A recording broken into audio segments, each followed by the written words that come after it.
우리 모두에게는 정도는 다를 수 있지만 하나님의 복된 소식을 다 전해본 경험들이 있지요. 우리가 경험한, 우리가 만난 하나님을 우리가 다른 사람들에게 증거해 본 경우가 있습니다. 저도 얼마 전에 한 사람에게 복음을 증거했는데 그분이 잘 듣습니다. 얼굴에 간혹 미소도 띄우시고 고개도 끄덕거리시고 중간중간에 자기가 모르는 부분이 있으면 저를 멈추게 하고 질문도 하게 하고 또 자기의 생각도 이야기를 합니다. 제 이야기가 다 끝난 후에 그분이 저에게 이렇게 이야기합니다. 아주 좋은 이야기였습니다. 잘 들었습니다. 유익한 시간이었습니다. 그리고 그분은 걸어 나가셨어요. 우리가 하나님의 이야기를 나누면 두 가지 종류의 사람이 있습니다. 어떤 사람은 그 복음을 듣고 하나님을 받아들이는 사람이 있는가 하면 어떤 사람은 그 복음을 듣고 걸어 나가는 사람이 있습니다. 여러분들 삶에는 어떤 분들을 경험해 보셨습니까? 오늘 우리 또한 어찌 하나님에게 우리가 우리의 행위를 하고 있는지, 오늘 만약에 여러분 삶 가운데 주님이 찾아오시면 여러분은 어떻게 하시겠습니까? 그 주님을 여러분 삶 가운데 온전히 모셔드리고 그분과 동행하시는 그런 삶을 사시겠습니까? 아니면 여전히 내가 내 삶의 주인 되어서 상관하지 마시라고 내버려 두시라고 그런 삶을 사시겠습니까? 오늘 저는 여러분과 더불어 진리가 거짓을 이긴다라고 하는 제목으로 은혜의 말씀을 나누고자 합니다. 오늘 본문의 말씀은 돌려주세요. 요한복음 7장 53절의 말씀에서 8장 11절의 말씀입니다. 같이 한 부분씩 보도록 하겠습니다. 다 각각 집으로 돌아가고 예수는 감림산으로 가시니라. 아침에 다시 성전으로 들어오시니 백성이 다 나오는지라 앉으사 그들을 가르치시더니 서기관들과 바리새인들이 음행 중에 잡힌 여인을 끌고 와서 가운데 세우고 예수께 말하되 선생이여 이 여자가 가늠하다가 현장에서 잡혔나이다. 모세는 율법에 이러한 여자를 돌로 치라 명하였거니와 선생님은 어떻게 말하겠나이까? 그들이 이렇게 말하면 고발할 조건을 얻고자 하여 예수를 시험함이러라. 예수께서 몸을 굽히사 손가락으로 땅에 쓰시니 그들이 묻기를 맞이 아니하는지라.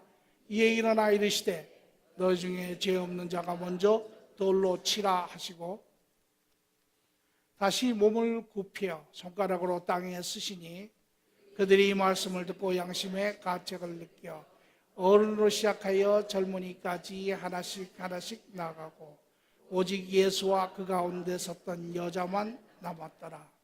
예수께서 일어나사 여자 외에 아무도 없는 것을 보시고 이르시되 여자여 너를 고발하던 그들이 어디에 있느냐? 너를 정죄한 자가 없느냐? 대답하여 주옵나이다. 예수께서 이르시되 나도 너를 정죄하지 아니하노니 가서 다시는 죄를 범하지 말라 하시니라. 아멘. 오늘 이 우리가 읽은 본문의 말씀, 요한복음에 나오는 말씀이죠. 예수님이 그의 생애에 유대인들과 상관하시며 일어나고 있는 일 중에 하나입니다. 오늘 우리가 본문의 내용을 보면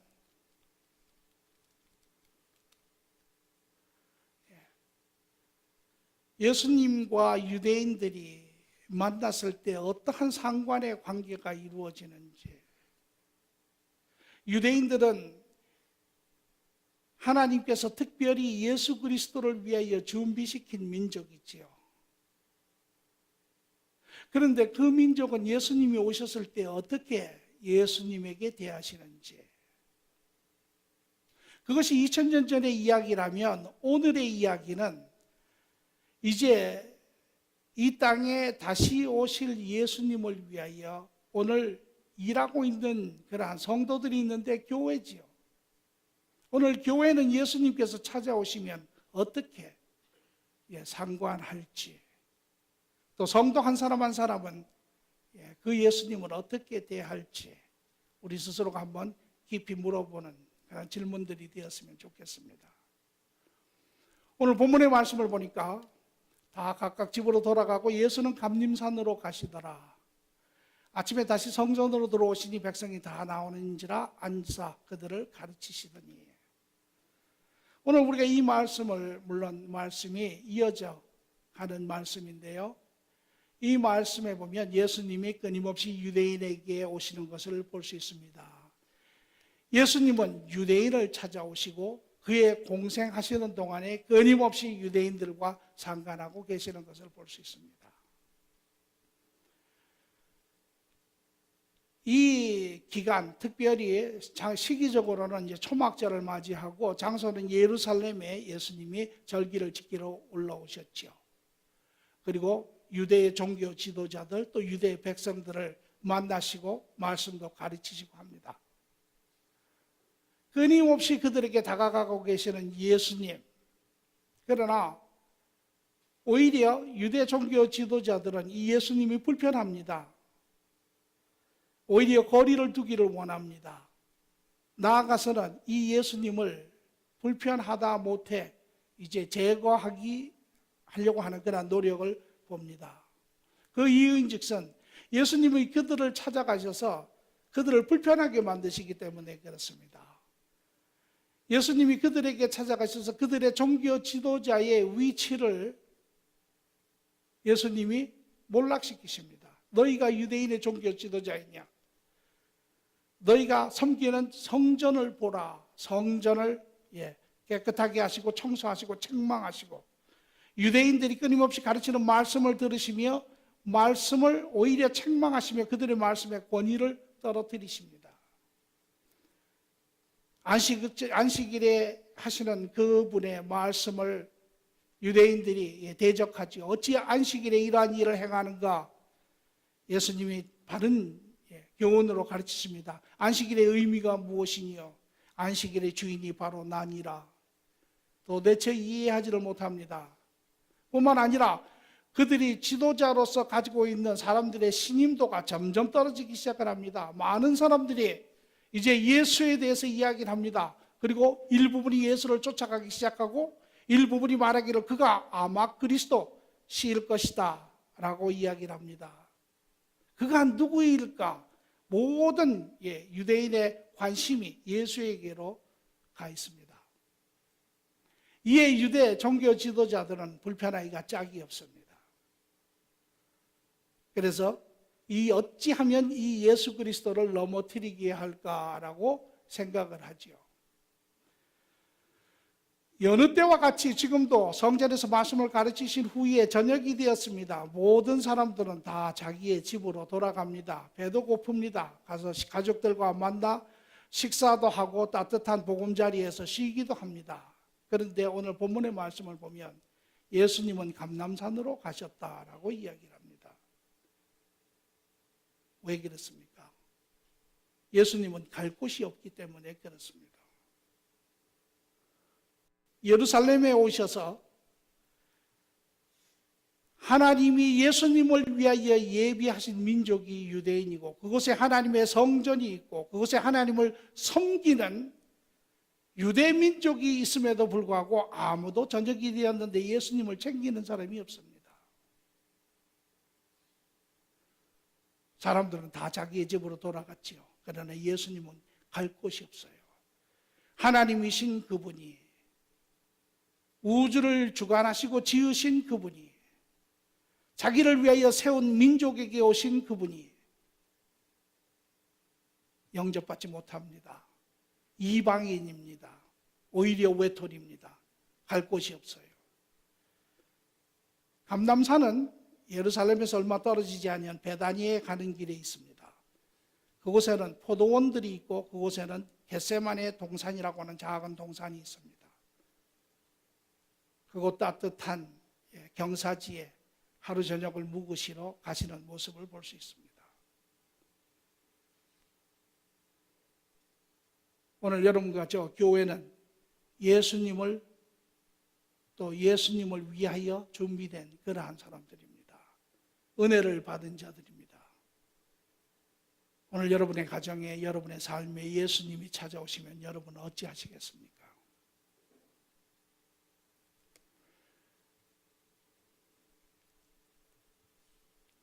예수님의 말씀입니다. 우리가 한번 보겠습니다. 마가복음 7장 27절의 말씀을 보니까 그 여자는 헬라인이요 스로보니게 족속이라 자기 딸에게서 귀신 쫓아내 주기를 간구하거늘 예수께서 이르시되 자녀로 먼저 배불리 먹게 할지니 자녀의 떡을 취하여 개들에게 던짐이 마땅치 아니하니라. 예수님은 이스라엘 백성들을 찾아오신 그의 모습을 이야기합니다. 이 말을 우리가 언론 들으면 굉장히 불편한 그러한 내용 같지요. 아니 이방 사람들을 개에다 비유하는, 그러나 그 당시에 유대의 그러한 풍습에서 쉽게 볼 수 있는 장면입니다. 식구들이 평상에 앉아서 밥을 먹습니다. 개들이 왔다 갔다 하죠. 밥이 떨어지면 개들이 와서 주워 먹습니다. 한 비유로 이야기하는 것입니다. 그러나 예수님은 분명히 유대인을 찾고 있는 자기의 그런 마음을 이야기하고 계세요. 왜? 유대인은 예수 그리스도로 인하여 준비된 민족이고 이제 그로 인하여 첫 열매가 된 후 그들은 하나님의 사역자가 될 사람들입니다. 그러나 그들은 예수 그리스도를 깨닫지 못하고 영접하지 못하고 오히려 배척함으로 말미암아 그들의 그러한 특권을 잃어버린 자들입니다. 오늘 교회는 들어야 합니다. 이제 예수 그리스도 오시는 재림하는 이때에 그 일을 담당한 자들이 교회들입니다.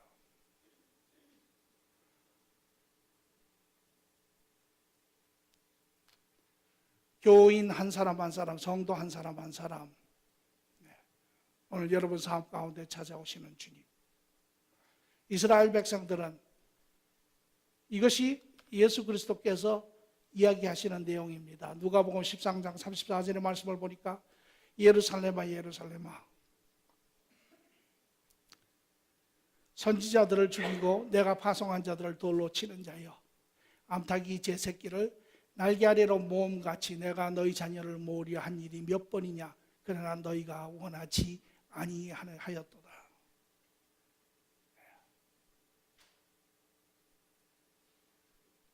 이것이 예수님이 받으신 그러한 대접입니다.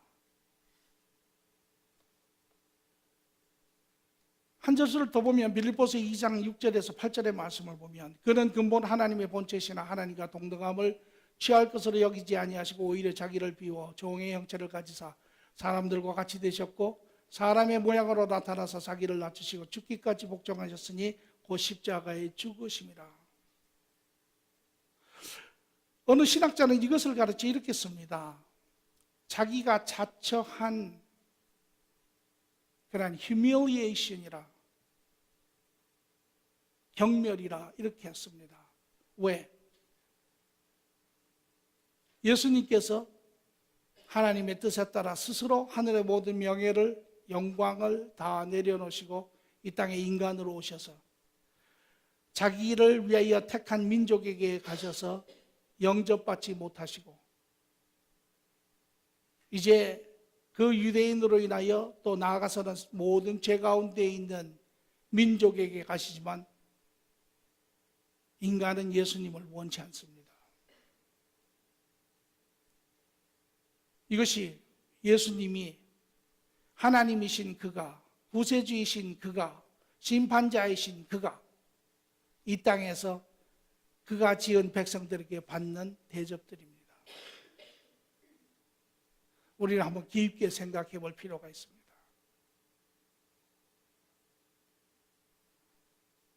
우리가 예수님을 알기 전에 우리도 그리하였죠. 그러나 지금은 어떻습니까? 예수님을 알고 난 후에 우리의 삶은 어떻습니까? 오늘 여러분 예수님과 동행하시며 그분의 여러분의 삶의 온전한 주인으로 모시고 그분과 동행하시면 복되신 분입니다. 그러나 혹 여러분이 요한계시록 3장 20절에 나오는 에베소 교회와 같이 볼지어다 내가 문 밖에 서서 두드리나니 누구든지 내 음성을 듣고 문을 열면 내가 그에게로 들어가 그와 함께 더불어 먹고 그는 나와 함께 더불어 먹으리라. 사랑하는 교회였지요. 주님을 위해 충성했던 교회입니다. 그런데 주님이 요한을 통하여 편지를 보내시는데 이렇게 씁니다. 너희는 나를 문 밖에 놓고 주여 주여라고 부른다라는 것이죠.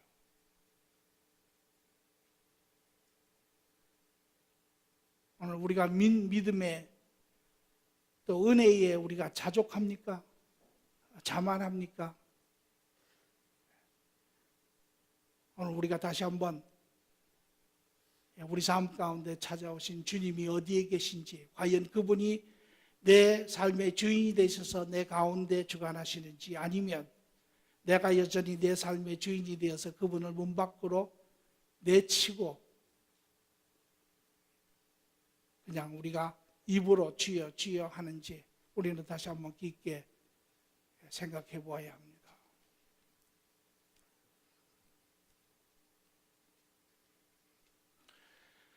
끊임없이 오늘도 이 유대인을 찾아가시는 예수님, 오늘 이 시대에 끊임없이 교회를 찾아가시는 예수님,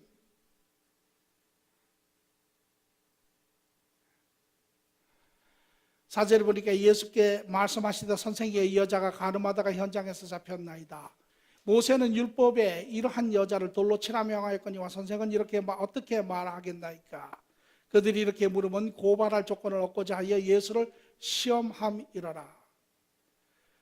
이제 불편한 유대인들, 예수님을 원치 않는 유대인들, 예수님을 밀어내려고 하는 유대인들, 이들이 이제 하나 짜낸 계획이 있는데 이것이 계약 음모입니다. 이들의 음모는 이러한 것이죠. 이 간음하는 여자, 현장에서 잡힌 이 여자를 데려다가 모세의 율법에 비추어서 이제 예수님을 걸고 넘어지려고 하는 것인데, 그 내용인즉 이렇습니다.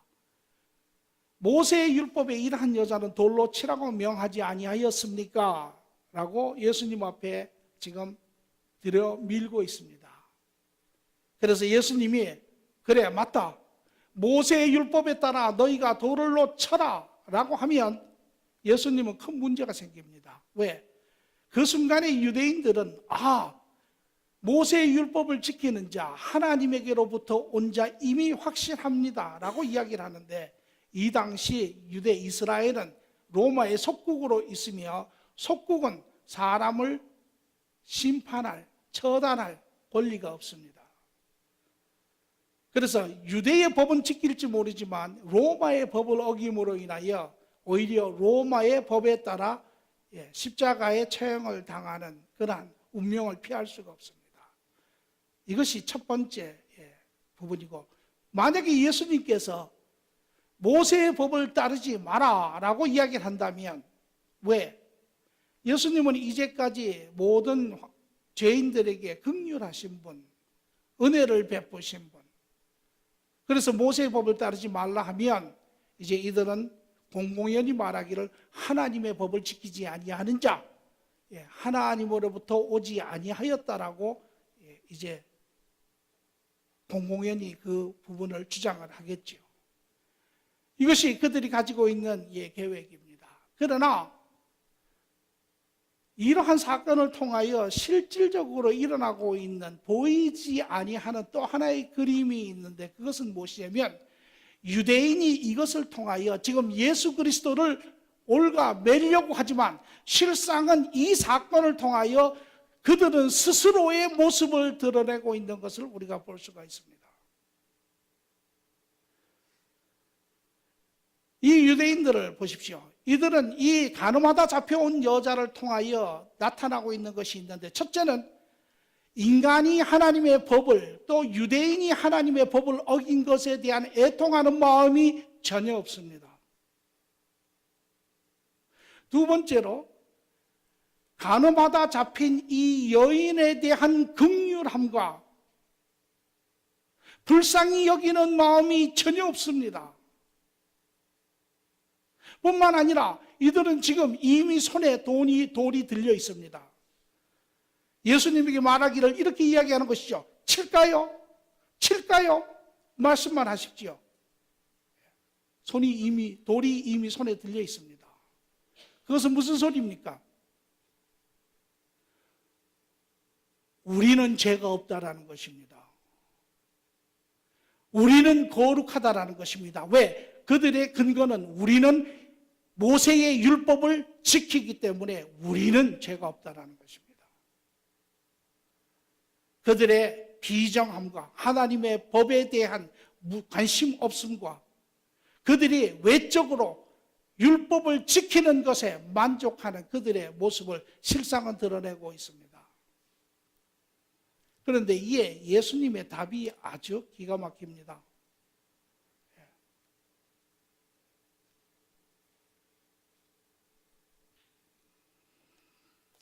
그들이 묻기를 맞이 아니하는지라 이에 이르되 너희 중에 죄가 없는 자가 먼저 돌로 치라 하시고. 왜 이렇게 이야기를 하셨을까요?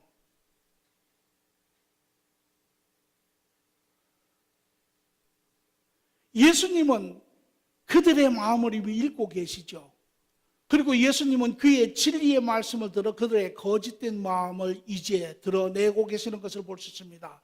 예수님 말씀하시는 것은 이와 같지요. 너희가 하나님의 절대적인 은혜 가운데 택함을 받은 자이면, 너희가 아브라함의 후손이면, 너희가 믿음의 자손이면, 그로 인하여 너희가 하나님을 안 자 되었으면, 그리고 너희가 하나님의 말씀을 쫓아 지킴으로 하나님과 동행하는 자였더라면 너희는 그 말씀 율법을 통하여 너희 내면 안에 회심되지 못한 마음, 여전히 죄 가운데 있는 마음, 타락하고 있는 그 마음으로 인하여 하나님의 법을 지키지 못하는 너의 마음을 분명히 보고 있다는 것이에요.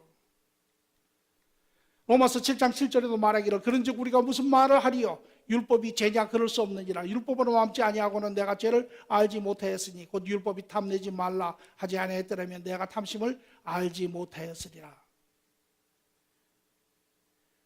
너희가 참 유대인이라면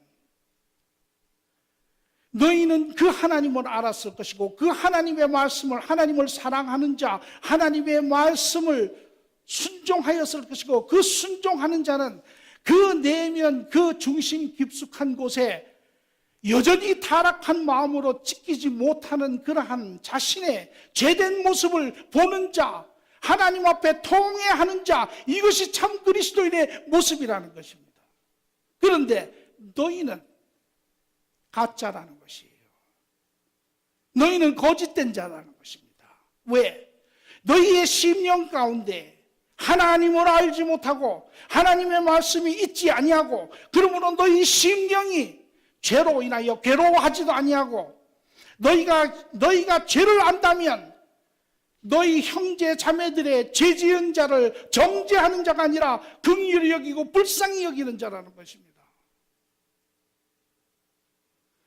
그리고 말하기를 죄 없는 자가 돌로 치라라고 이야기를 하세요. 무엇입니까? 다시 물으면 이렇게 묻는 거죠. 너희가 죄가 없느냐라는 것이에요. 이 유대인들이 비록 지들이 외적인 율법을 다 법을 지킴으로 인하여 자기들 스스로가 우리가 죄가 없다, 하나님의 거룩한 자라고 이야기를 하지만 그들의 심령 가운데 죄를 압니다. 감출래야 감출 수 없습니다. 세상에 그 누구도 죄를 감출 수 없습니다. 예수님은 그것을 보시고 그들이 아시는 것도 아시고 말씀하시기를 죄가 없으면, 다시 말하면 너희가 죄가 없느냐고 물으십니다. 죄가 있지요. 돌로 치라라고 하는 것은 너희가 돌로 칠 수 있냐라고 묻는 것입니다. 돌로 칠 수 없지요. 그랬더니 그들이 어찌하였습니까? 그 말씀을 듣고 양심의 가책을 느껴 어른으로부터 시작하여 젊은이까지 하나씩 하나씩 나가고 오직 예수와 그 가운데 섰던 여자만 남았더라. 양심의 찔림을 부인할 수 없습니다.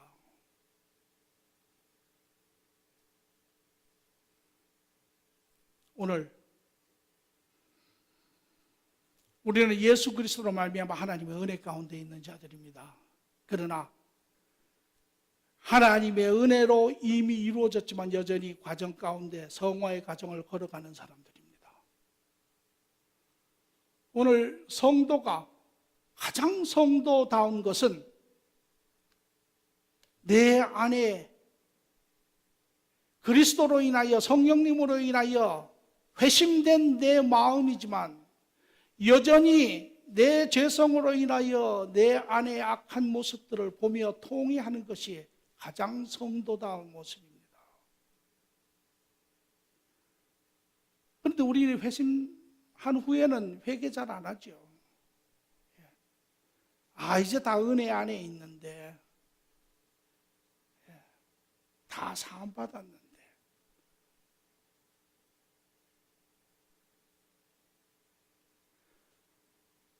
어느 한순간에 보면 내가 중심이 되어 있고 내가 주인 되어 있고 내 고집과 내 아집으로 채워져 있는 그런 모습들을 우리가 봅니다.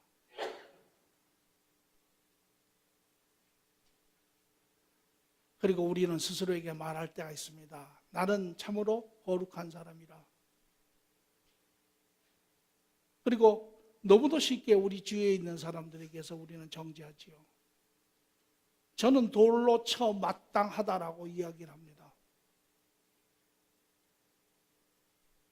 그러나 오늘 예수님은 우리에게 이야기하세요. 너희가 참된 그리스도 안에 있는 성도라면, 너희의 심령이 주님 안에서 회심되어 있다면, 그러나 여전히 과정에 있는 자들, 우리는 오늘도 주님 앞에 감사하며 우리의 죄성을 바라보며 오늘도 하나님 앞에 고백하는 그러한 자들이 되어야 합니다.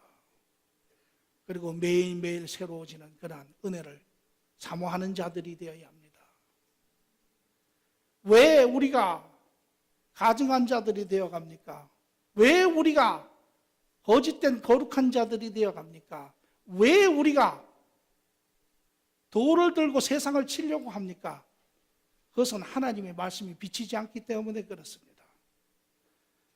우리의 심령 가운데 매일매일 하나님의 말씀이 비춰져야 합니다. 여러분, 하나님의 말씀이 비춰지면 어떻게 합니까? 돌 들고 칠라 그러는 사람이 있습니다. 왜? 하나님의 말씀이 내 양심을 찌르면 돌을 들고 치려고 합니다.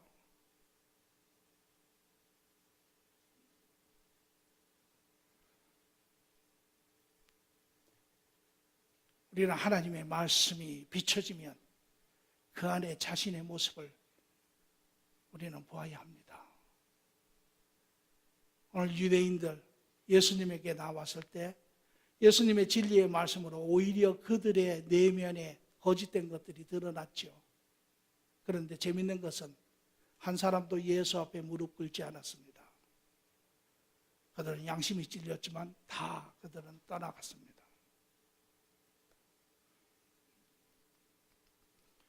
11절에 예수께서 이르시되 나는 너를 정죄하지 아니하노니 가서 다시는 죄를 범하지 말라 하시니라. 남은 자가 여인 한 사람밖에 없습니다. 자이든 타이든 간에 그는 여전히 예수님 앞에 무릎 꿇고 있습니다. 그는 자이든 타이든 간에 그의 죄가 드러났습니다. 예수님한테 보여졌습니다.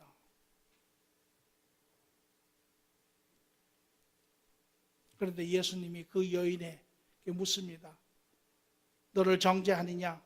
이 여인은 틀림없이 죄를 지은 여인입니다. 사람들이 정죄하지 않습니다.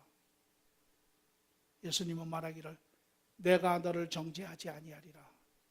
예수님은 죄를 사하시기를 원하신다라고 이야기를 하세요.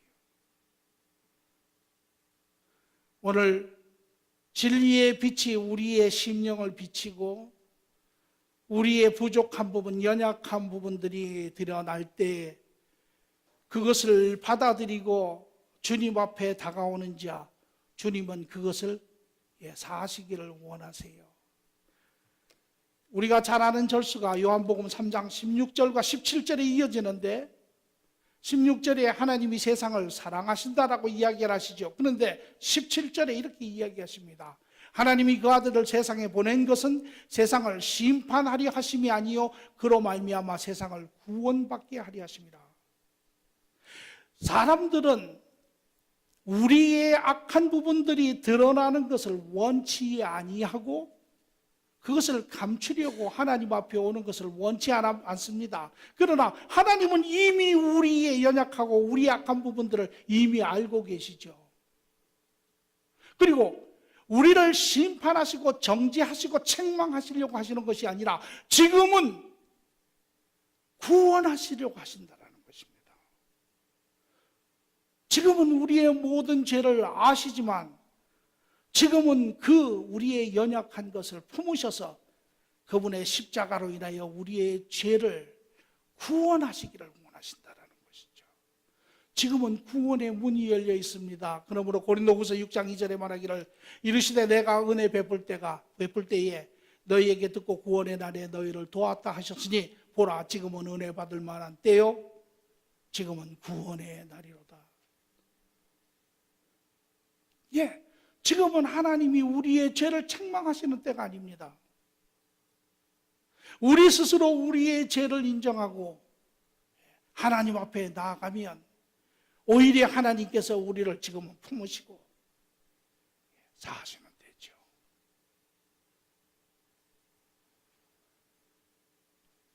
오늘 혹 여러분 가운데 여러분의 삶을 뒤돌아보시고 하나님 앞에 마땅하지 아니하다고 생각하시면 여러분은 아셔야 합니다. 하나님은 이미 여러분 삶을 모든 것을 알고 계세요. 그러나 지금은 예수 그리스도로 말미암아 은혜의 문이 열려 있는 때입니다. 지금은 구원을 하시기를 원하시는 때입니다. 나와서 그 죄 사함을 받기를 원하시는 때입니다. 그 주님을 받아들이시고 그러나 여러분이 예수 그리스도 안에 이미 계신 분이라면 그러나 우리는 여전히 과정 안에 있는 자들입니다. 우리 또한 매일매일 새로운 하나님의 은혜를 필요로 하는 자들입니다. 구원 안에 있다고 해서 우리가 자만할 것이 하나도 없습니다. 우리는 여전히 옛 것을 씻어가는 새로운 것을 채워가는 그러한 자들입니다. 신앙생활이 오래되었다고 자만할 것도 아닙니다.